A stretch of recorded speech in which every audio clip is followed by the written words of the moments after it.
Olá, olá, boa noite, sejam todos bem-vindos à TVD News 581 da Parabólica Digital. E hoje nós temos o imenso prazer e honra de receber o Dr. André Marsiglia. Ele que está se tornando, não, que já se tornou um expoente na área do direito para comentar os mandos e desmandos do Alexandre de Moraes. Doutor, muito obrigada por aceitar falar novamente conosco. Eu que agradeço, Camila, é um prazer estar aqui contigo, toda a audiência de vocês. E né, se o advogado aparece falando muito, é porque a coisa está feia. É porque estamos muito à margem da lei. Infelizmente, isso tem sido patrocinado pelas nossas autoridades, né? Hoje, quem margeia a lei não são os marginais, mas são os tribunais, infelizmente. Doutor, por falar em marginais e destruir a Constituição, o que aconteceu no caso do Felipe G. Martins? Olha, esse caso é interessante. O Felipe, primeiro ele já estava num lugar que não deveria, porque estava sendo julgado pelo STF, não deveria, né? Então ele tinha foro privilegiado. Por que o Felipe está sendo julgado? E não tinha ainda aquela decisão de alcançar eternamente os parlamentares com foro privilegiado, que agora tem. Até isso, agora eles corrigiram, vamos dizer assim, corrigiram para ficar tudo errado, né? Mas, enfim, ele deveria ser julgado, ser avaliado pela primeira instância. Ficou preso 6 meses sem denúncia. Até hoje, a gente não sabe muito bem a razão da prisão dele. Aliás, a gente não sabe nada sobre o porquê da prisão dele. E, além disso, além dessa prisão arbitrária, foram impostas a eles cautelares absurdas, né? Cautelares inconstitucionais, como, por exemplo, a de não poder aparecer em redes sociais e dar entrevistas a emissoras. Vale a gente lembrar que essas cautelares foram consideradas inconstitucionais pelo STF quando Lula esteve preso. Então, quando o Lula estava preso, proibiram o Lula de dar entrevistas. E aí o STF disse, isso é censura. O Lula tem direito de dar entrevistas, tem direito de informar a população. O STF decidiu isso e agora entende diferente. Então, o Lula preso não pode dar entrevistas.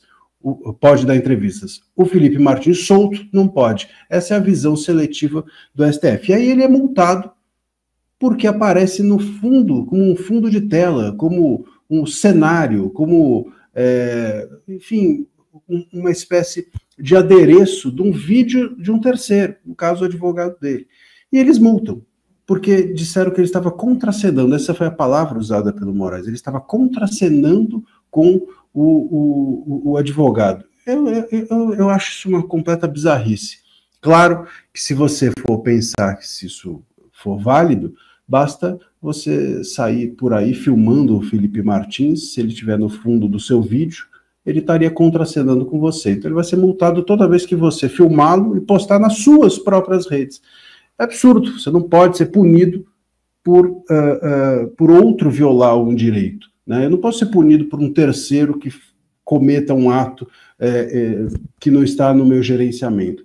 Isso é ilegal, isso é inconstitucional, isso é errado. E isso, receio até que possa ser utilizado, porque ele foi ameaçado de prisão pelo Moraes, isso poderia até ser utilizado para que ele não falasse ou não participasse efetivamente dessa audiência que vai correr nos Estados Unidos para se verificar se houve documentos oficiais da entrada dele ou não nos Estados Unidos. Doutor, o senhor falou da extensão do foro privilegiado. Isso eu também li e achei um absurdo, inclusive dizem que é uma forma de pressionar o Gilberto Kassab a não apoiar a anistia. O senhor pode explicar sobre o que envolve essa extensão do foro privilegiado? Essa extensão do foro privilegiado é basicamente o seguinte, até então, né, você só podia ser julgado, primeiro que foro privilegiado, que a gente chama, né, o nome técnico é prerrogativa de foro, Mas, enfim, foro privilegiado não existe nenhum privilégio. Hoje é uma baita de uma armadilha você ser julgado pelo STF. Né? Ninguém quer ser julgado pelo STF. Mas o foro privilegiado, ele alcançava você até o momento em que você saía da sua função. Então, você perdia o mandato, ou você deixava de ser ministro, enfim. Na hora que você saía da função, como é uma prerrogativa de função, claro, o caso ia para a primeira instância.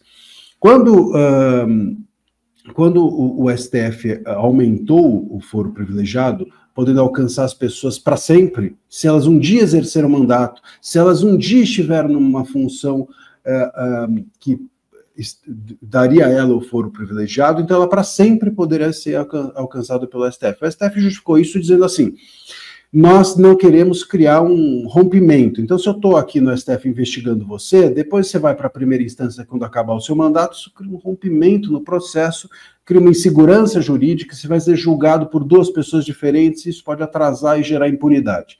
Essa foi a justificativa. Na prática, não é isso. Na prática, eles poderiam alcançar todo mundo, mesmo depois que eles deixaram de ser político. Então, uma pessoa vai lá, por exemplo, e se torna prefeito, pede... no dia seguinte renuncia, ele ficou um dia lá, ele pode ser alcançado para sempre pelo STF. Isso torna as pessoas reféns eternamente, sendo políticos ou não, exercendo mandato político ou não, reféns do STF. Como o STF pode julgar todo mundo por qualquer coisa, a qualquer tempo, isso faz do STF um dono do mundo, uma espécie de patrão da política nacional, patrão do Congresso e patrão do Executivo, onde esses cargos, onde essas pessoas com foro privilegiado são julgadas. É uma forma do STF influenciar na política. Essa era a questão de fundo que o STF não revelou de cara, mas a gente estava percebendo que era isso. E eles não deram a menor bola, não tiveram o menor pudor em revelar a real intenção ao trazerem casos da primeira instância, como o do Kassab, como o do Deltan e outros mais, no dia seguinte que o foro privilegiado foi aumentado. Trouxeram esses casos da primeira instância para o STF, casos que já estavam lá, inclusive contradizendo a justificativa anterior deles de que era para ter um mesmo juiz para sempre, porque afinal de contas esses casos estavam na primeira instância e agora vão para outro juiz.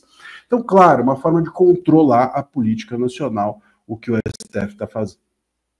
Doutor, além de controlar a política, há uma intenção, mesmo que bem por debaixo dos panos, bem sublime, em anular a existência dos tribunais de primeira e segunda instância e concentrar tudo no Supremo, como se fosse um tribunal único? Em relação à política, sim. Em relação a questões menores para eles, né? A questões, por exemplo, de crimes normais, então, homicídio, tráfico de drogas, coisas assim, eles não se interessam por isso. Mas há crimes relacionados a políticos ou crimes relacionados à liberdade de expressão, sim. Hoje, o STF é um tribunal da liberdade de expressão. Inclusive, tem julgados que vão para a primeira instância, passam pela segunda sobre liberdade de expressão, chegam no STF, eles barram, porque eles têm lá um monte de temas também. Ah, esse tema ainda vai ser julgado, então aí pega o processo e reúne todos os processos dentro de um tema tal. Então, assim, hoje o STF, ele monopoliza o debate judicial no país sobre liberdade de expressão e sobre política. Não só ele, como o TSE. E isso dá a ele uma força imensa. Por quê? Porque toda a política nacional, política é que manda no país. E liberdade de expressão é o instrumento de quem faz política. Então, se você pode julgar todos os políticos e pode decidir tudo que eles falam, você tem o cetro dourado, você é o rei sol, você domina o país. E isso tudo ainda pode ser feito dentro de inquéritos, desde 2019, que são sigilosos, a que ninguém tem acesso e que são julgados monocraticamente. Quer dizer, nós temos, portanto, um rei no Brasil, e esse rei, ele julga a liberdade de expressão de todos e todos os políticos, portanto, ele, de alguma forma, manda no país. Esse rei hoje está concentrado na figura do ministro Moraes. Por falar em rei, doutor, o senhor postou no seu Twitter, eu vou até compartilhar a tela, uns trechos de uma entrevista, a meu ver, um tanto vergonhosa. E um dos destaques é essa frase dele, que quando ele virou ministro da Justiça, a esquerda inteira chamava ele de conspirador e golpista. Eles me odiavam, agora a extrema-direita me odeia. A gente pode dizer que há uma satisfação dele em ser odiado, em ser temido, ou ele acha que isso é uma grande brincadeira? Não, ele acha vantagem, né? Ser odiado por todo mundo. Isso me remete, ô Camila, a, a visão, né? Uma visão muito torta do que é ser um juiz, né? Porque o seu juiz não é ser odiado, o seu juiz é você ser respeitado. Nem todo mundo fica satisfeito com as suas decisões, mas você, enfim, no mínimo, é respeitado. Agora, você ser odiado por todo mundo não é uma vantagem, não me parece, pelo menos, enfim, a mim não me satisfaria, mas parece que não é o caso dele. Então, eu sou odiado por todo mundo. E tem um segundo ponto aí subliminar, que é interessante, que é assim, bom, chamavam ele de golpista. Olha só como a ideia de golpe vem sendo utilizada no Brasil sempre, né? Então, hoje, todo mundo chama a direita de golpista. Bom, mas esse era um vocábulo que muitas vezes já era utilizado lá atrás, né? Então, assim, agora a ideia do golpe não é uma novidade, nós não estamos diante de algo novo, nós estamos diante de um velho chavão que sempre foi utilizado contra a direita. Golpista, é golpista porque tirou a Dilma, depois é golpista agora porque, enfim, teve o dia 8, então sempre tem essa ideia de golpismo por trás, por parte da esquerda, por trás de chamar-se a direita. E também, o seguinte, é curioso nessa entrevista, eu até no meu Twitter eu mencionei isso, como o Moraes fala que a esquerda fazia isso, né? Você pode ver aí na imagem, tá? A esquerda fazia isso, e a extrema-direita fazia aquilo. Então, assim, para ele, a direita não existe, né? Para o ministro Moraes, é esquerda e extrema-direita. Isso já mostra um pouco como ele pensa a respeito da direita no país. Direita não existe nem para o Moraes e nem para a Rede Globo, né? Que também se fala da gente como extrema-direita. Inclusive, a Globo é uma das maiores beneficiárias do governo Lula. Camila, e eu tenho dito que essa história de extrema-direita não é só uma bobagem, isso é uma construção importante. Até a respeito, a gente tem que ficar atento como o uso da linguagem ele é político, ou ele é utilizado para fazer política, né? Então, por exemplo, quando eu chamo alguém de extremista, eu estou dizendo o seguinte, você não deve pertencer ao tabuleiro político, ao cenário político, porque você é um extremista. Então, quem é extremista não deve ser ouvido. Ninguém chega e fala assim, eu vou ser ouvido porque eu sou extremista, eu vou me ouvir, ou eu tenho que falar porque eu sou extremista, então é importante ouvir extremistas. Ninguém acha importante. Então, se você é taxado de extremista, a ideia é que você não pertence ao debate. Tem uma forma, como todo mundo de direita é extremista para a esquerda, né, e essa é uma invenção da esquerda, então é uma maneira deles, esquerda, falarem sozinhos porque a direita toda é extremista, então ela não deve falar. Ou seja, por meio de chamar a direita de extremista, quem se torna extremista é a esquerda que quer falar sozinha sem precisar ouvir a direita. Ou seja, uma tática, uma forma política de agir a partir da linguagem. Isso a gente viu agora, por exemplo, também no discurso ou na reação da esquerda em relação ao discurso do Bolsonaro, nos atos de anistia do domingo, quando o Bolsonaro falou inglês. Então vai lá, se tira sarro do Bolsonaro, o Bolsonaro não sabe falar inglês, saiu em todas as manchetes, o pessoal da esquerda brincando com isso. Tudo bem, quer brincar? Pode brincar. Mas experimenta dizer que o Lula não sabe falar português na frente de um esquerdista para você ver o que acontece. Então, a mesma esquerda que acha que ridiculariza o Bolsonaro pela fala dele em inglês, é a esquerda que quer que a gente ache lindo o Lula não saber falar português. Perceba como, portanto, os discursos sobre linguagem, a utilização da linguagem, sempre tem, por parte da esquerda, uma maneira de manipulação política. Inclusive, doutor, falando em manipulação, ele está se colocando como herói no exterior, né? Eu brinco com a minha equipe de segurança que eu não poderia morrer. O herói do filme precisa continuar. Ele e o jornalista se colocaram ele como herói. Como que o senhor interpreta isso vindo de um juiz da Suprema Corte? Veja, assim, ele fala que estava brincando e etc., mas a gente sabe que ele realmente se acha um herói, né? Ele se coloca dessa forma. Quem não se lembra até de um discurso que ele fez há um tempo atrás, no meio do julgamento, que tinha um quadro vermelho estranhíssimo atrás dele, uma coisa muito tensa, e ele dizendo a vida quer da gente, citando Guimarães Rosa. Imagina só, aquelas frases de caminhão, mas é Guimarães Rosa, são aquelas que aparecem no Facebook. Para citar Guimarães Rosa, tem que ler Guimarães Rosa com profundidade, mas essa daí é uma que circula, assim como a vida é muito perigosa, enfim, frases assim do Guimarães Rosa. Mas essa era do Guimarães, que dizia a vida quer da gente coragem. Então ele tem, sem dúvida, uma percepção de que ele é um convicto, de que ele está numa batalha, é uma causa. Eu sempre digo, o juiz não pode ter causa.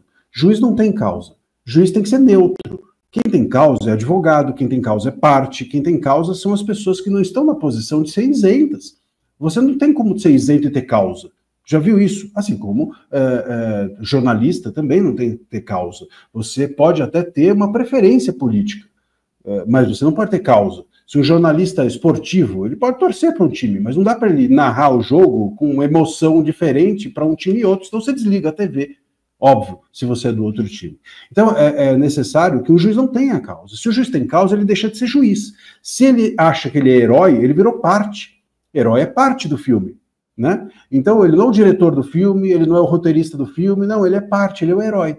E herói e parte não pode ser juiz. Então, isso, sem querer, né, meio que num ato falho, mostra como o ministro Moraes se vê como um convicto, um salvador da democracia, e, ao mesmo tempo, como ele, ao fazer isso, sai da posição de juiz e vem fazendo, por essa razão, tudo o que vem fazendo. Curiosamente, as pessoas têm dito que o ministro Fux, que foi dissidente nesses casos dos inquéritos do golpe, uma dissidência meio cor-de-rosa, uma dissidência Teletubbies, sem muita força, né? Uma coisa meio quase infantil, mas teve uma certa dissidência. E falaram, o ministro Fux ficou emocionado, teve a questão da emoção. A questão da emoção, eu acho que está perturbando, é o ministro Moraes. A questão da emoção, e aqui não é uma emoção de sensibilidade, é uma emoção de raiva. A emoção de raiva, a forma como o ministro Moraes fala, a gente vê no rosto dele, fica expresso que ele está realmente tocado, no mau sentido, por tudo aquilo que ele está julgando. Juiz não é assim, isso não é um juiz. Juiz não faz o que ele faz, tribunal não faz o que o STF tem feito, e justiça não é isso. Doutor, outro post do senhor, o Twitter do senhor é uma maravilha, eu não preciso acessar mídia nenhuma, eu só entro aqui e leio. Outro post do senhor que eu gostaria que o senhor comentasse é essa aqui. É óbvio que Moraes negará o pedido, ele não foi feito para ser deferido, mas para a OAB ficar bem com a advocacia. Em 6 anos de inquérito, ninguém teve acesso integral. Eu, o primeiro advogado a atuar nos inquéritos, não tive até hoje. Se o interesse da OAB fosse real, o pedido teria sido feito lá atrás, há 6 anos, porque ele indeferiu o pedido da OAB. Isso não deveria causar uma certa revolta na própria OAB, que está sendo desrespeitada? Então, se a OAB estivesse preocupada com os advogados, mas a OAB está preocupada com a relação institucional dela com o STF. Por isso que ela esteve quieta esse tempo todo. Outro dia, a OAB disse, nós batalhamos quando o advogado do Lula, no caso, o Zanin, estava tendo seus direitos prejudicados, e agora estamos também batalhando. Primeiro que não é verdade. Veja, você está batalhando pelos direitos do Lula há 8 anos atrás, sei lá, talvez mais, e aí depois de 8 anos, de 6 anos de inquéritos, de um silêncio imenso da OAB, agora eles estão batalhando. E primeiro, não estão batalhando nada. Se a gente for ver a nota da OAB, eles fizeram uma reunião com o Moraes. E, aliás, é uma coisa constrangedora. Você vê as fotos que a própria OAB divulgou, está o ministro Moraes muito confortável e o presidente da OAB ali encolhido. A nota da OAB sobre o encontro errou o nome do ministro. Estava escrito Alexandre de Moraes com I. Quer dizer, é nesse lugar que a OAB está atuando para combater o quê? Então, é necessário que a gente entenda, Camila, e aqui é um ponto importante. A OAB, ela advoga, ela defende uma casta da advocacia.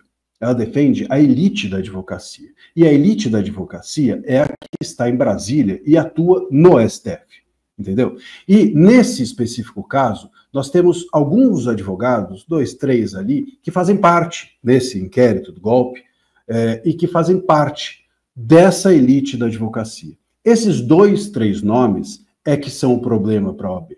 Esses 2, 3 nomes é que a OAB se sente compelida a atender, porque fazem parte de uma casta da advocacia, de uma elite da advocacia que advoga em Brasília. É isso que faz a OAB se mexer. A OAB não fez nada até hoje. Eu fui o primeiro advogado dos inquéritos das fake news. Sabe quantas vezes a OAB me procurou? Nunca me procurou. A OAB me procura só todo mês para eu mandar um boleto para pagar a minha mensalidade. E ainda tive, nesse curso, palestra cancelada pela OAB. Alguém me pergunta, você já foi censurado? Pela OAB. A OAB de Brasília, uma vez uma comissão, ano passado, me convidou para fazer uma palestra, quando subiu lá, cancelaram a minha palestra com a desculpa, claro, não disseram a razão real, mas uma desculpa absolutamente sem sentido. E nunca mais me procuraram. Então essa é a postura da OAB com quem não faz parte dessa advocacia que circula em Brasília dentro dos tribunais. Então, nesse caso específico, a OAB foi até o Moraes não por uma questão de justiça, foi para atender essa elite da advocacia, para a qual ela funciona. E esses advogados da elite da advocacia são os que gerenciam a OAB. E são a OAB. É isso que a gente precisa entender. A OAB hoje, ela não resolve o nosso problema porque ela é parte do problema. A OAB hoje, ela não combate o poder porque ela é parte do poder. Ela não é dura com o STF porque a relação dela não é com o advogado, é com o STF. A relação é com as instituições estabelecidas. Então, é um problema. A OAB se tornou tão poderosa que ela, hoje, está mais próxima do poder do que dos advogados e não consegue, com isso, fiscalizar o ecossistema de poder do qual ela hoje faz parte. É isso. Quando um advogado ou outro, que também fazem parte desse ecossistema, no sentido de advogarem dentro da corte, são ultrajados ou qualquer coisa do gênero, ela sai da toca e faz lá uma nota de repúdio, uma reunião, mas isso não tem a menor efetividade. Esse pedido já nasceu morto porque não era sincero. E outra, tem mais, o STF não pode jamais deferir, porque, veja só, o STF está numa situação muito bizarra, porque se eles dão acesso aos autos a um advogado, eles precisam dar a todos. E nenhum teve acesso nesses 6 anos, nem eu. Até hoje eu não tive acesso aos autos do inquérito há 6 anos. Por que dariam para um advogado e não para mim? Então fica difícil. Se eles dão para um, vão ter que dar para todos. Se eles permitirem um recorrer, vão ter que permitir todos. Então tudo que eles permitirem para um, vão ter que permitir para todos, senão fica muito esquisito. E eles não vão permitir. Esses inquéritos estão fadados a não acabar nunca. Eu até digo que é errado a gente chamar de inquérito do fim do mundo, porque o mundo vai acabar antes, certamente, desses inquéritos. Doutor, o mundo vai acabar. Desculpa. Doutor, antes da gente entrar na pauta do 8 de janeiro, eu queria falar com o senhor também de uma frase que foi até ridicularizada, porque de fato é ridícula, do Moraes falando que se Goebbels tivesse acesso ao X, os nazistas teriam conquistado o mundo. Na verdade, se o Goebbels, se naquela época existisse o X, o Holocausto não teria acontecido, porque as pessoas denunciariam os crimes e todo mundo ficaria de olho. Como o senhor afirma, como o senhor vê essa afirmação dos ministros e ainda uma pressão em cima dos governadores quando ele fala que está na hora de começar a pensar na regulamentação das redes sociais? Esses são 2 pontos bem importantes. Primeiro que essa comparação com Goebbels e tal é uma maluquice total, né? Mas é comum. Muita gente fala, eu inclusive estava outro dia num debate, e o debate era esse. A Constituição alemã, na época do totalitarismo lá, enfim, tem umas palavras que a gente não pode falar aqui, senão derruba a live, né? Mas, enfim, quando tinha lá, como diz um amigo meu, o Serrão, quando tinha o homem do bigodinho, quando estávamos lá nessa situação, dizem, a Constituição alemã era tão ampla, dava tanta liberdade, que possibilitou que o totalitarismo subisse ao poder na Alemanha. Esse era o debate. Eu respondi assim, sim, mas é também pela Constituição ser tão aberta e prezar tanto a liberdade que foi possível desmantelar o totalitarismo na Alemanha. Então a gente precisa entender que se as redes sociais causam mal, e causam também mal, porque tudo causa bem e mal, tudo é assim no mundo, não é? Não existe só bem e não existe só mal. Se você acredita só no bem ou acredita só no mal, você é um ingênuo, você é uma criança, você é uma pessoa que fantasia. Né? Então, as redes podem causar mal, mas é também pela liberdade que circula nas redes que ela pode causar um bem. Ou seja, se por acaso Goebbels pudesse tomar a Alemanha pelas redes sociais, é pelas redes sociais que a gente conseguiria ou evitar Goebbels ou evitar a permanência do totalitarismo alemão por tanto tempo.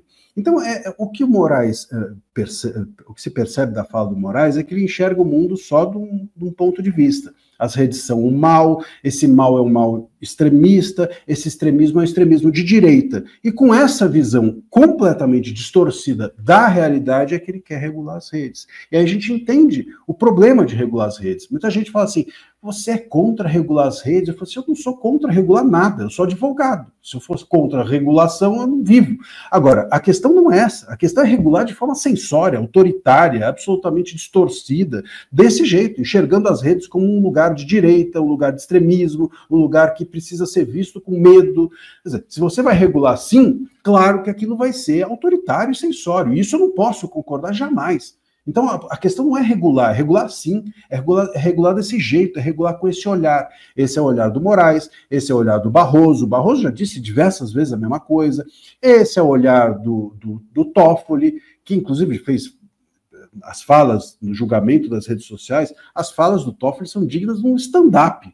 É um negócio que parece comédia, as comparações, o próprio Dino falando errado, falando bobagem sobre redes. Então, assim, eles todos têm uma visão de que rede social é um mal. Chegaram a dizer até que antigamente é que era bom, quando as redes sociais não existiam. Quer dizer, uma visão absolutamente fora da realidade, como se a tecnologia fosse o problema, como se nós estávamos no mundo moderno, fosse a grande desgraça da vida. Você vê, a gente está no mundo moderno, é o que fez com que o juiz, todo mundo está falando, teve um juiz aí que passou 40 anos julgando com um nome falso aqui em São Paulo, com um nome inglês, julgando casos, e ninguém sabia, ninguém descobriu. Por que ninguém descobriu? Porque não tinha redes sociais, porque os tribunais eram todos analógicos, porque os documentos eram todos físicos. Agora, com a tecnologia, descobriu-se, 40 anos depois, que o cara era uma fraude. Então, assim, olhar para trás com um olhar romântico e olhar para o que a gente tem hoje como um problema pode ser feito por um analista infantil de 15 anos de idade numa palestra ou num debate na escola dele, no colegial, no ensino médio, mas não por um ministro do STF. Eu acho que o maior problema do Moraes com as redes sociais é a gente, somos nós somos o problema do Moraes. A gente denuncia o que ele faz, denuncia as coisas do Lula e aí estraga o planinho, né, doutor? E é muito louco isso, né? Quer dizer, porque até a gente comentou isso rapidamente, mas vale reforçar. Veja, se você é uma pessoa de esquerda, e ali dentro do STF tem muitas pessoas, a gente sabe de esquerda, quem não é de esquerda foi nomeado pela esquerda, e quem não foi nomeado pela esquerda hoje claramente tem uma visão de esquerda. Então a gente tem um tribunal progressista. E a esquerda, ela tem uma visão muito, muito louca mesmo sobre democracia, que é a seguinte: eu sou a democracia e a direita é a não democracia. Então é o risco à democracia. Ou seja, a única forma, eles pensam assim, a única forma de manter a democracia é eliminar o outro e ficar só eu, sozinho, falando, sem ninguém me contrapor. Pô, mas isso é a definição da tirania. Como é que uma pessoa pode acreditar que democracia é falar sozinho? Como é que uma pessoa pode acreditar que democracia é só ela falar? É o outro ser eliminado do debate, do discurso e da política. Então, a gente tem uma esquerda que vende a ideia de democracia, mas está, no fundo, vendendo uma ideia de tirania, de autoritarismo, de imposição à força dos seus ideais. Doutor, por falar em tirania, tem um monte de gente presa, inclusive morador de rua, pessoas com câncer, pessoas que são transplantadas e precisam de acompanhamento, idosa de cadeira de roda, idosa com ideação suicida. O que a gente pode fazer? Nós não, na verdade, né? Por que o Senado não faz nada? São tantas perguntas, a gente pode fazer alguma coisa? Por que o Senado não faz nada? E a postura do Hugo Mota, que antes ia pautar e agora não vai mais? Ontem, num debate, alguém o chamou de Hugo Moita. Eu achei ótimo, porque é um pouco isso, né? Fica ali atrás da moita, um pouco aguardando o que vai acontecer. Eu não sei se o Mota, muita gente fala, é muito jovem, pelo amor de Deus. O Franz Kafka construiu uma das obras literárias mais relevantes da história da literatura, morreu com 40 anos. Eu acho que o Mota, com 30 e poucos, já tem condições suficientes ali de pensar com a própria cabeça. A grande questão é se ele está pensando com a própria cabeça ou se ele está pensando com a cabeça dos outros. Sobretudo de 11 outros, né? Esse é o grande ponto. Então, se o Mota está ali pensando sozinho, bom, a gente precisa repensar o Mota. Mas se o Mota está ali pensando com a cabeça do STF, é preciso repensar o parlamento. E esse é o ponto. Não adianta a gente chegar e falar assim, a solução é o Senado, se esse Senado não dá a resposta correta. Camila, teve uma pesquisa na semana passada interessantíssima que saiu dizendo que 8 em cada 10 parlamentares acreditam que o STF invade as funções do legislativo. Ou seja, a gente tem 80% do parlamento achando que a coisa está errada. Onde estão essas pessoas? A gente não vê esses 80% falarem. Onde eles estão? Estão com medo, estão debaixo da cama, estão acovardados. A gente vê no máximo 8 parlamentares, se muito, se manifestarem de forma mais efusiva. Então, o ponto é esse, não adianta ter um parlamento, se um Senado, o que quer que seja, se as pessoas estão com medo, ou estão preocupadas com o próprio bolso, ou o que seja, ou preocupadas com o próprio bolso ou com o nosso bolso, também tem isso. Tem uns que se preocupam com o bolso alheio. Então, é necessário que a gente tenha um parlamento melhor, um Senado melhor. Não adianta a gente colocar parlamentares de direita, a gente precisa colocar parlamentares que sejam combativos. Não adianta a gente colocar parlamentares que dizem uma coisa e depois fazem outra. Porque é isso. Hoje em dia, a gente precisa menos de parlamentares preocupados em fazer lei e mais de parlamentares que tenham coragem de combater os excessos do STF. Não adianta ficar fazendo lei, não adianta ficar fazendo PEC. Hoje você fazer PEC ou lei significa jogar gasolina na fogueira. Porque se eles vão interpretar com criatividade, se o STF vai julgar tudo inconstitucional, o que adianta fazer mais? Eu vou fazer mais para eles interpretarem mais? Eu vou fazer mais PEC para eles interpretarem que aquilo é inconstitucional? Fazer mais lei para eles interpretarem aquilo do jeito que eles quiserem? Para quê? Eu estou entregando para o inimigo, entre aspas, a possibilidade de me ferrar ainda mais. Então, hoje, o parlamento, ele precisa ser uma instituição combativa. E isso não é antidemocrático, ao contrário, isso é democrático. A Constituição, no artigo 49, inciso 11, deixa claro que o parlamento tem a obrigação de defender a sua função, que o parlamentar tem o dever de zelar, está lá escrito, de zelar pelas prerrogativas da sua função. Ou seja, se alguém avança sobre as funções do legislador, o parlamentar tem o dever constitucional de combater o STF ou quem usurpar os seus poderes. E é isso que os parlamentares precisam fazer. É isso que o parlamento, de alguma forma, precisa fazer. Mas eles estão com medo. Então, acho que cabe a nós pensarmos no ano que vem e votar em gente mais corajosa.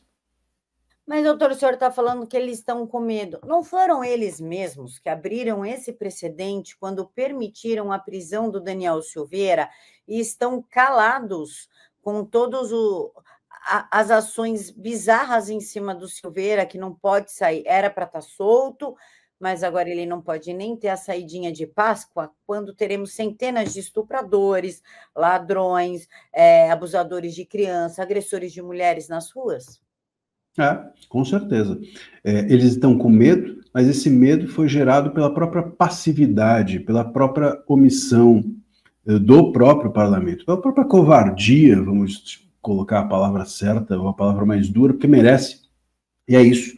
Nós tivemos uma covardia do parlamento em relação a esse caso do Daniel Silveira, nós tivemos uma covardia do parlamento em relação à intromissão do STF no julgamento das redes sociais, nós tivemos uma covardia do parlamento quando a questão, inclusive, do perdão ao Daniel Silveira foi revogada pelo STF, o parlamento poderia ali ter feito algo.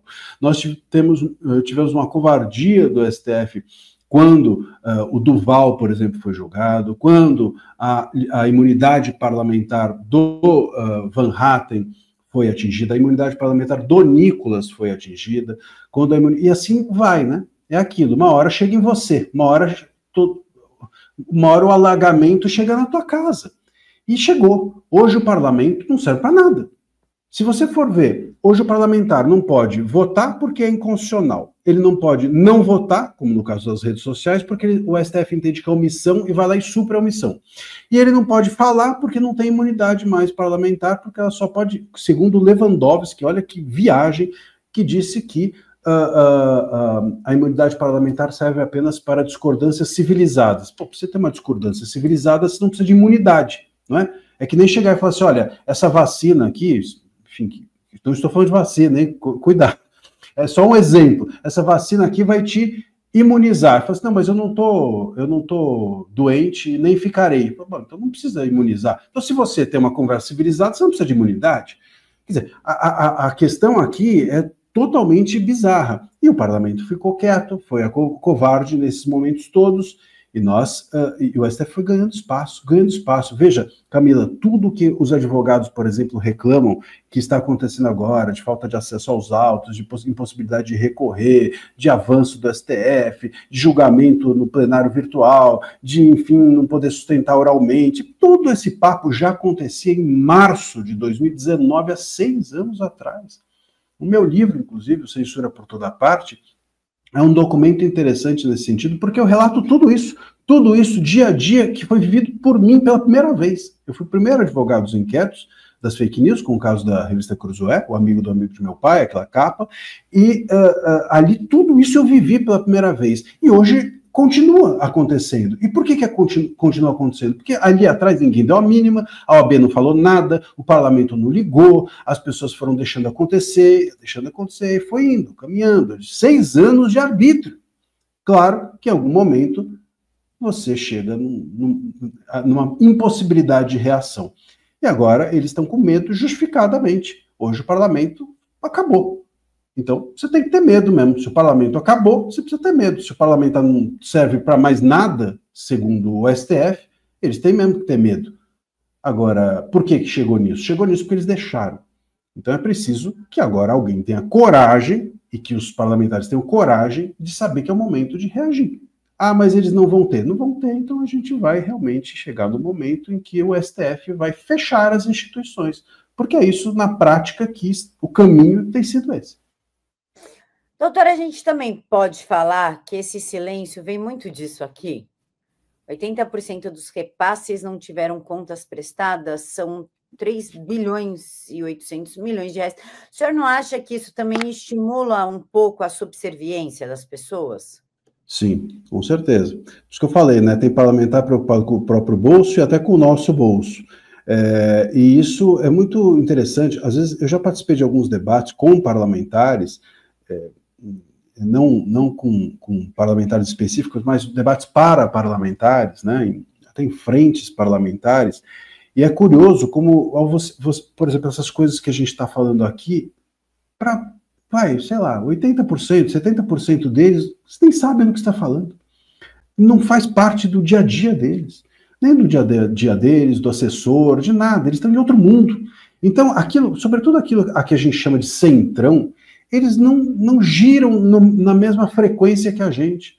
É como se a gente aqui estivesse falando uma língua e eles outra. Eles estão em outro mundo, encastelados dentro dessa política meio do dia a dia, de emenda para cá, emenda para lá, de não sei o que lá, de fundão eleitoral. Os caras estão nesse lugar. Nem sabem o que é fake news, não entendem o que o STF está fazendo ou está deixando de fazer, se isso vai atrapalhar ou não vai atrapalhar. São pessoas que estão lá meio que eternamente, filho está lá depois do pai, sabe esse tipo de político? Esses daí, infelizmente, hoje são a maioria dentro do Congresso, e eles giram em torno desses interesses, com emendas, com não sei o que e tal, e nem conhecem esse debate. Esse debate que a gente está fazendo aqui não é nenhuma questão deles serem contra, eles são ignorantes em relação a esse debate. Esse é um problema. Por isso que eu digo, se nós não adianta a gente ter meia dúzia, 8, 10 parlamentares bons e combativos dentro do Congresso. A gente precisa ter um Congresso combativo. E para isso, a gente precisa um pouco se livrar desse centrão que gira em torno de uma política alheia ao debate público que hoje toma conta da sociedade. Doutor, outro fator um tanto quanto curioso, digamos assim, para que a gente não responda a processo, não seja preso, não fique de tornozeleira eletrônica. Eu sempre falo que esse tipo de tornozeleira não é um acessório que cai bem em mim, com certeza nem no senhor, mas eu gostaria que o senhor comentasse essa notícia. Conselho Nacional de Direitos Humanos aprova nota contra a anistia. O colegiado recomenda arquivamento da proposta e alega que medida enfraquece a democracia. Logo, os direitos humanos que instrui abusador de criança a falar que estava bêbado, a falar que não estava em posse das suas faculdades mentais, que defende latrocida, que defende bandido, agressor de mulher, que inclusive dentro do seu ministério tinha um abusador, um assediador de mulher, né? O Ministério dos Direitos Humanos. Como o senhor vê uma afirmação dessa? É só ideologia, Camila. E aí o problema é o seguinte: hoje a gente tem, então, Conselho de Direitos Humanos defendendo coisas desumanas. A gente tem o grupo Prerrogativas lá, né, hoje defendendo hashtag sem anistia e penas de 18 anos para pessoas que quebraram cadeira. Imagina só, e defendendo que os advogados não tenham acesso a nada. Você tem a OAB quieta. Então, esse é um estado de coisas que mostra como a ideologia ela está acima de qualquer coisa dentro do país. Como é que reage-se a isso? Bom, você só consegue reagir a isso ocupando. A direita precisa ocupar esses lugares, né? A direita precisa ocupar os lugares da mídia, a direita precisa ocupar os lugares das universidades. Você tem também professores, eu vivo esse lugar, vejo professores de direito constitucional ensinando algo que não é constitucional, ensinando que a interpretação dos juízes pode ser livre, ensinando que inconstitucionalidades são constitucionais. Então a gente precisa ocupar os lugares das universidades, a gente precisa ocupar os lugares da mídia, a gente precisa ocupar essa pauta de direitos humanos, a gente precisa ocupar esses lugares que tradicionalmente são da esquerda, e só da esquerda. Enquanto só a esquerda estiver nesses lugares, eles não vão defender direitos humanos, eles vão defender a visão de esquerda. Eles não vão defender a Constituição na universidade, eles vão defender a visão de esquerda. Eles vão defender, portanto, a sua ideologia. A mesma coisa com ONGs. Hoje só tem ONG de esquerda. Por que a gente não tem ONGs de direita? Por que não tem gente patrocinando essas ONGs de direita? Gente de direita. Por que não tem dinheiro de direita, que é até maior do que o de esquerda, investindo nisso, investindo em mídia, investindo em ONG, investindo em universidades? Isso é necessário. Eu vejo muitos empresários de direita olhando para o mundo e esperando o mundo chover rosa. Não vai chover rosa. Você precisa construir uma nuvem para chover rosa. Você precisa fazer algo para acontecer o que você quer. Não, fica ali aguardando o mundo ficar cor-de-rosa. Não vai ficar cor-de-rosa. Então, o empresariado de direita precisa entender que a esquerda passou décadas investindo dinheiro de esquerda, dinheiro de milionários de esquerda. Eles passaram décadas investindo em ONG, universidade, mídia e tal, para a gente ter a situação de hoje. A direita precisa fazer a mesma coisa, se ela quiser chegar nesse lugar da gente ter, por exemplo, os direitos humanos sendo analisados do ponto de vista dos direitos humanos e não da ideologia. Mas hoje esses lugares estão ocupados por pessoas de esquerda, em geral pessoas muito radicais, e que colocam a sua ideologia à frente de tudo. Pessoal, pode botar outro no paredão, tem gente que defende que existe democracia em Cuba, o cara está no paredão tomando um tiro, falando, não, isso é em nome da democracia cubana.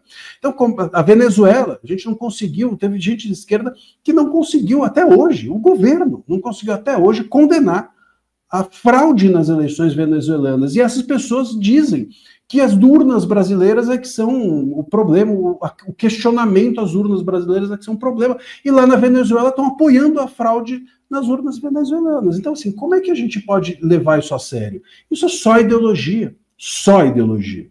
Como se reage a isso? Bom, denunciando, acho que esse é um ponto, mas, sobretudo, ocupando esses lugares que há décadas tradicionalmente pertencem apenas à esquerda. E para isso, precisa ter um trabalho de formiguinha, mas, sobretudo, os empresários de direita precisam entender que eles precisam construir esse universo para o futuro.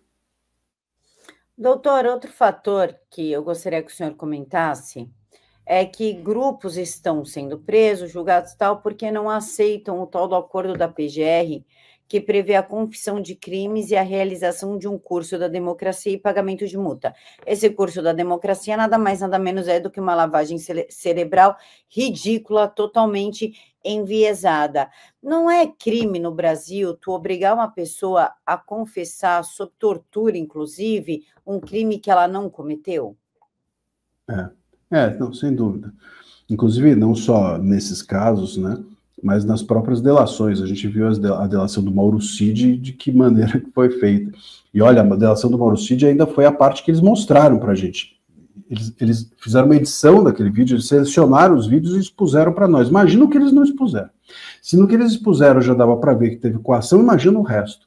Então, claramente, as delações foram feitas sob coação, que aliás era uma crítica que a esquerda fazia à Lava Jato. Quem não se lembra dos ministros até do STF dizendo que havia tortura na Lava Jato, não sei o que e tal, agora estão achando uma maravilha tudo que está acontecendo, sendo que claramente houve coação na delação do Mauro Cid. Ele chorando na audiência, enfim, ameaças à família dele. Como é que pode isso ser normalizado? Bom, então esse é um ponto relevante. Agora, esses acordos, que a gente chama de acordo de não persecução penal, você aceita ou não. E você, ao não aceitar, não significa que você está afrontando o tribunal. Esse entendimento é uma completa loucura. Quando você não aceita esse acordo, o que você está dizendo é que você quer ver o seu caso julgado. Ou seja, a pessoa está convicta do seu direito. Se alguém chegar para mim e falar assim, olha, eu estou aqui te acusando de você ser sei lá, você ter matado alguém, você quer um acordo? Eu vou dizer, não, eu quero ser julgado. Eu quero ser julgado e absolvido.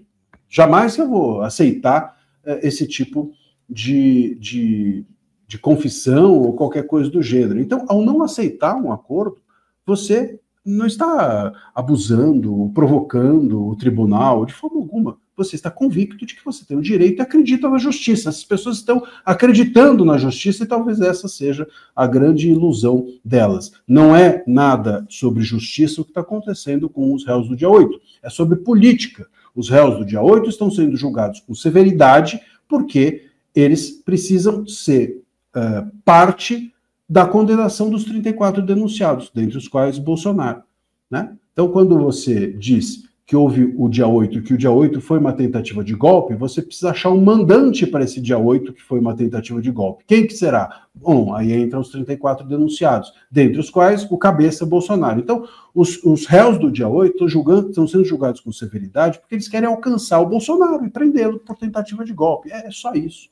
E por isso também não vai ter anistia. E por isso também esse movimento contra a anistia ser muito forte por parte do STF e de parte das autoridades de esquerda e da sociedade progressista. Por quê? Porque se eles relativizarem o dia 8, eles não conseguem prender Bolsonaro. O problema não são os réus do dia 8, o problema é que eles querem prender Bolsonaro, custe o que custar, para que em 26 o Bolsonaro não tenha influência política. E não é nem ser elegível ou inelegível, isso aí já está resolvido, a questão não é essa, é que não querem que o Bolsonaro influencie na política. Vão colocar nele, talvez, uma tornozeleira para que ele não saia de casa, vão, como fizeram com o Felipe Martins, impedir que ele dê entrevista, que ele tenha redes sociais, etc, etc, de tal maneira que ele fique engessado, talvez coloquem uma mordaça dele. Quer dizer, a gente chega nesse ponto em que a ideia é não permitir que ele fale. Provavelmente isso vai acontecer na condenação dele. É nisso que eles querem chegar.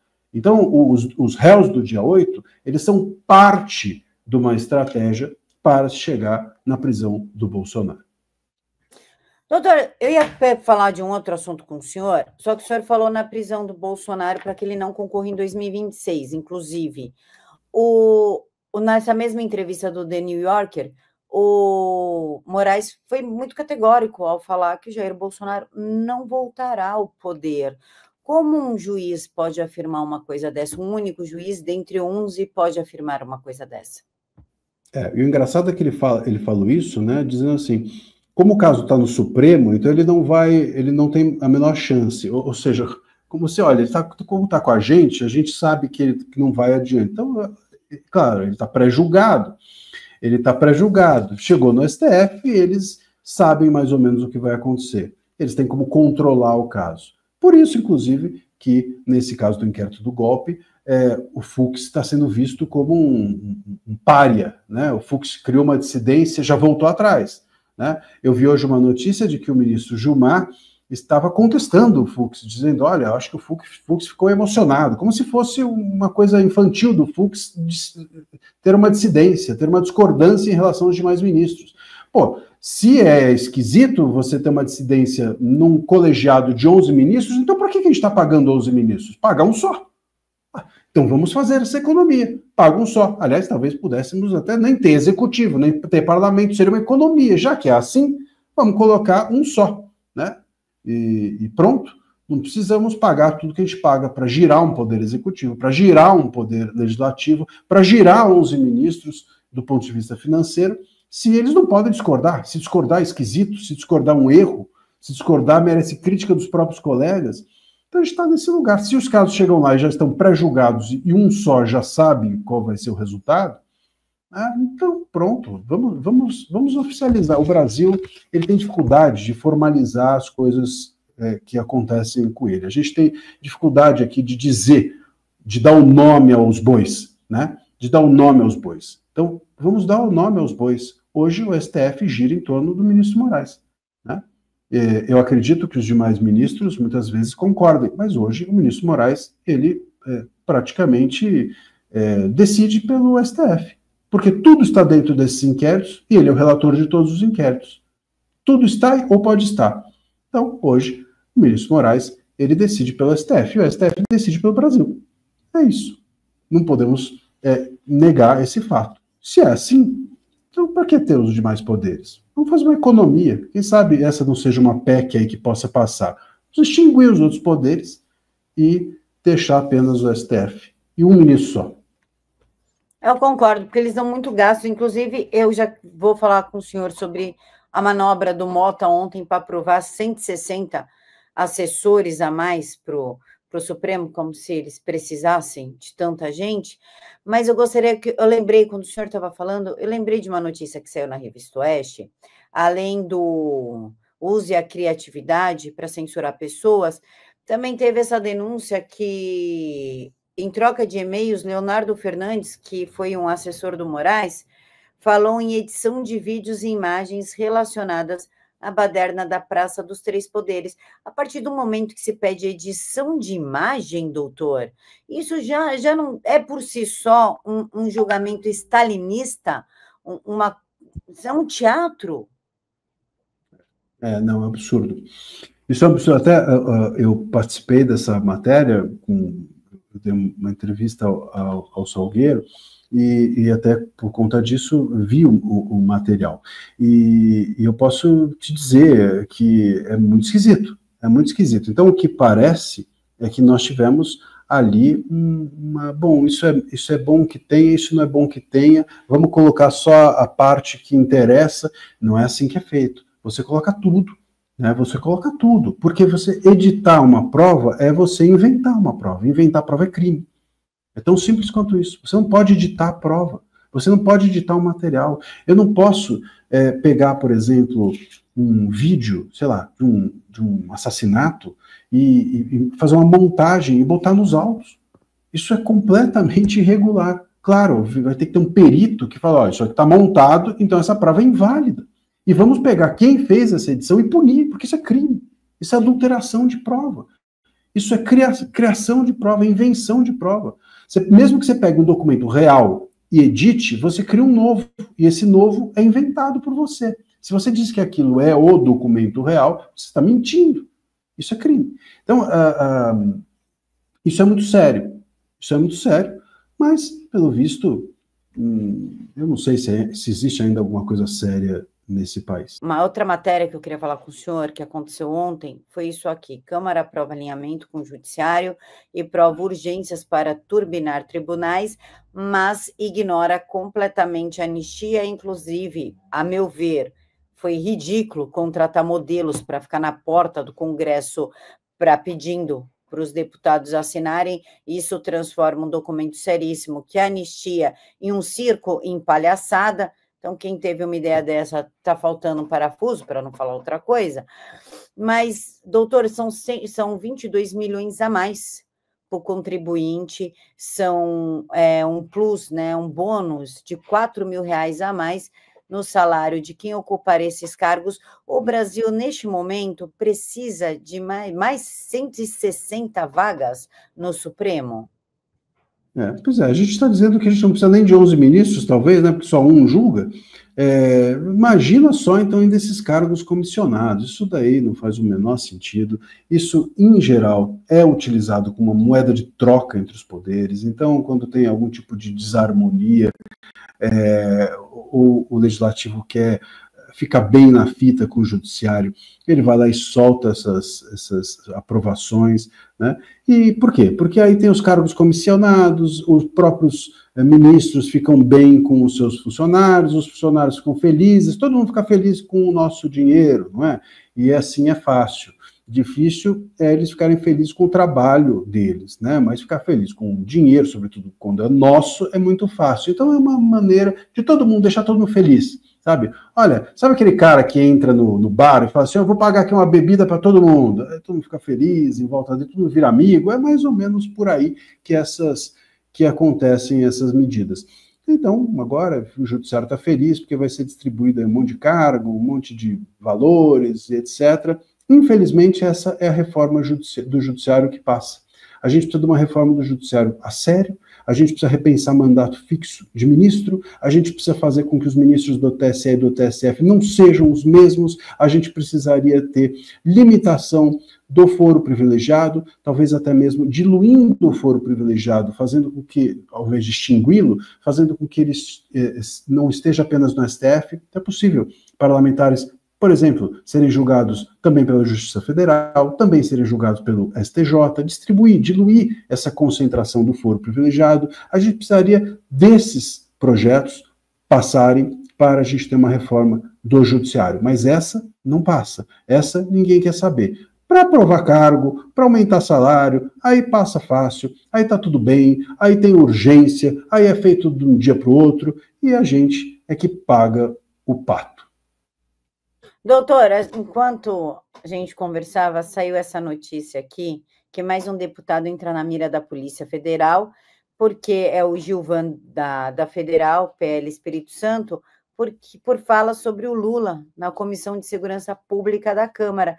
Também vai abrir um precedente que é proibido criticar o Lula? Eu até vi essa fala, imaginei que acabaria dando problema. Veja, o que ele diz é que ele gostaria, né, que o Lula não estivesse vivo, ou algo do gênero, né? Veja, você não pode punir uma pessoa pelo gosto dela, né? Você desejar que nós tivéssemos uma monarquia não é crime. Você desejar que nós tivéssemos uma intervenção militar não é crime. Você desejar que alguém não esteja vivo não é crime. Crime é você fazer com que ela não esteja viva. Crime é você derrubar o Estado para implantar uma monarquia ou uma intervenção militar. Isso é crime. O crime está na ação, não no desejo. A gente não pode punir o desejo de alguém, por mais que ele seja bizarro, por mais que ele seja lamentável, por mais que você não seja o seu, né?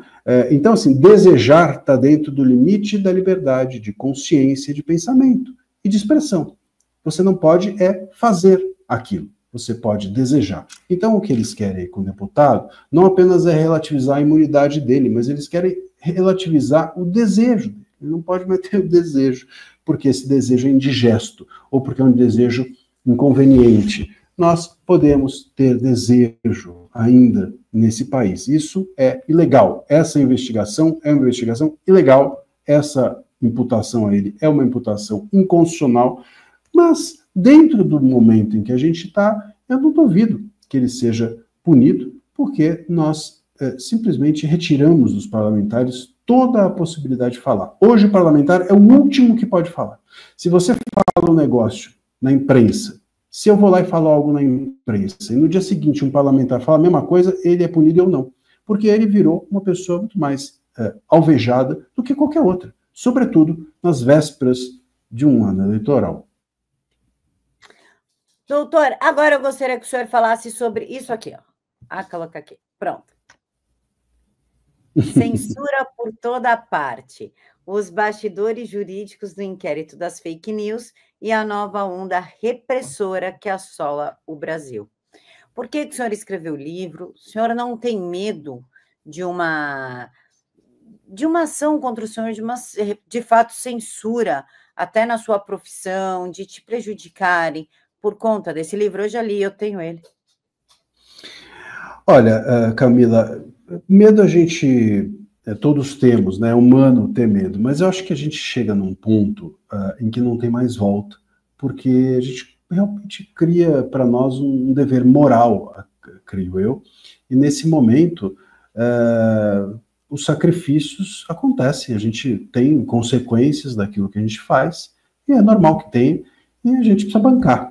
Precisa bancar se a gente tem realmente expectativa de ter um Brasil diferente, um Brasil melhor e etc. Eu não quero me colocar aqui como alguém que está com uma função, que quer não é disco de palanque, né? Mas realmente chega no momento em que a gente acha que a gente tem que fazer o que precisa ser feito, né? Não tem muito como abrir mão daquilo que nós já estamos no meio. Eu acho que esse livro e o que eu venho fazendo, o trabalho que eu venho fazendo, eles estão inseridos nesse contexto. O contexto da gente fazer o que acha que tem que ser feito. O livro, ele conta, é um livro documental. Claro, não pus todos os documentos, porque alguns deles, se eu pusesse, talvez aí sim eu fosse preso. Mas quem sabe, em algumas outras edições, tem algumas histórias que eu não contei, porque eu não poderia.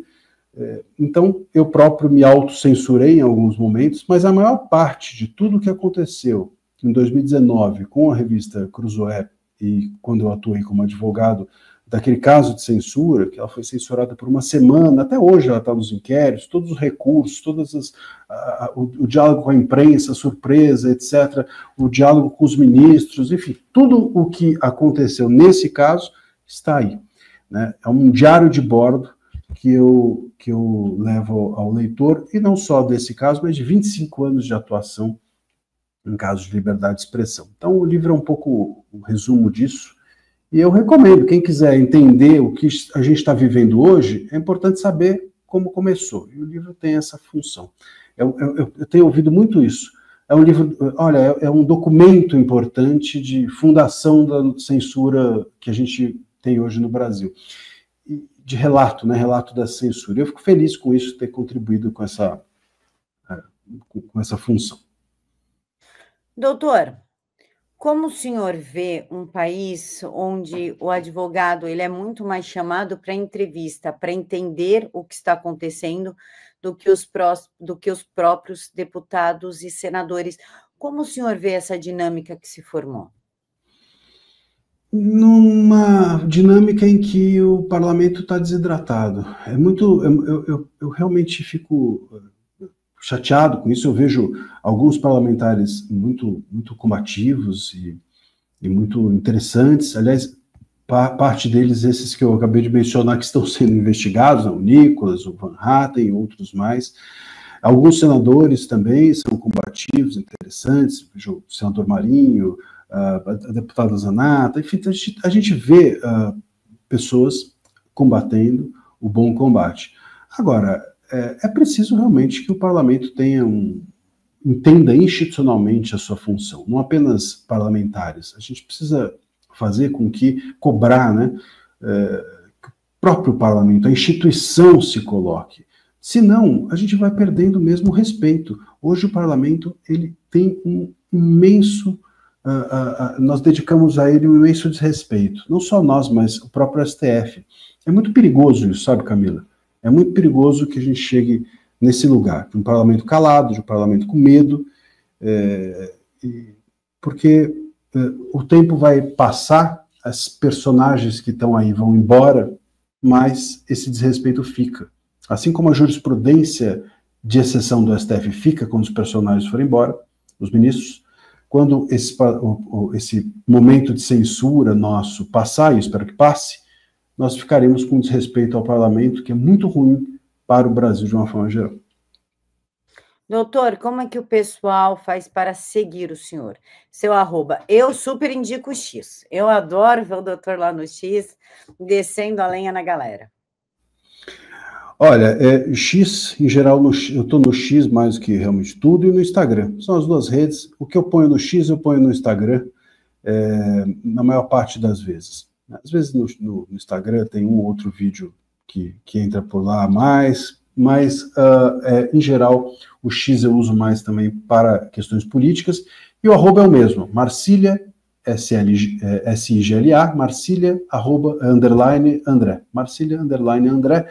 E são as redes que eu uso. As demais redes, tem umas outras aí, mas nem eu entro. Então não entre também. E não estou no Telegram vendendo criptomoeda. É bom que se diga que tem gente já me avisar que era um grupo em que eu estou lá recomendando. Não sou eu não vendo, nem sei o que é isso. Boa, doutor. O pessoal está roubando contas e usando contas para vender criptomoeda. Fizeram isso outro dia, se não me engano, com a Paula Leal, foi com a Ana Paula Rocha, da Oeste, usaram a imagem delas para poder vender criptomoedas. É um absurdo. Outro dia me disseram, a gente, no seu grupo, eu estou lá no seu Telegram, eu só não sei por que no meio das questões jurídicas você põe umas recomendações de criptomoeda. Não sou eu. E, infelizmente, a gente demora muito para esses grupos serem derrubados. Então é bom a gente informar. Doutor, eu quero agradecer a sua participação, a sua paciência. É um prazer enorme sempre estar com o senhor. Prazer é todo meu, Camila. Um abraço a você e toda a audiência. Pessoal, muito obrigada por nos receber na casa de vocês e por sempre estar nos prestigiando. Pode cortar a entrevista, o que não pode é tirar do contexto. E marca os nossos arrobas e da TVD para que a gente saiba que você está curtindo o conteúdo. Fiquem todos com Deus e até amanhã.